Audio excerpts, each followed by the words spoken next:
6 пациенти го завршија лекувањето во странство и се враќаат во државата. 5 од нив се од српските медицински центри и еден од Италија. Пациентите ќе бидат примени на клиниките каде се лекувале пред да бидат транспортирани во странство. Кај останатите пациенти во странство, кај дел од нив има подобрување, а неколкумина се уште се интубирани во потешка здравствена состојба.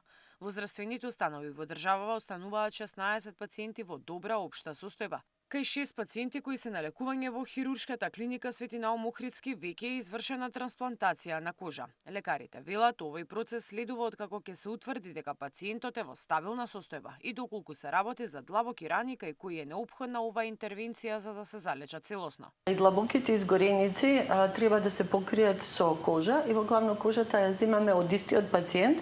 Најчесто се зема од надколениците, а кај еден пациент земавме и од двете надколеници поради обсежноста и потребата што имаше потреба од повеќе кожа, повеќе изгореници да се покријат. Прво и основно треба пациентот да се наоѓа во добра општа состојба. Ние како што велиме, тој треба да е стабилен. Што значи тоа? Значи да неговите витални параметри треба да се стабилни, треба да има добра крвна слика.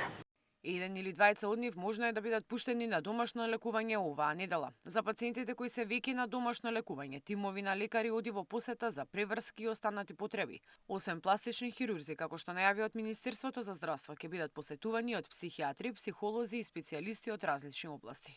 Мирјана Давидовска, Сител телевизија.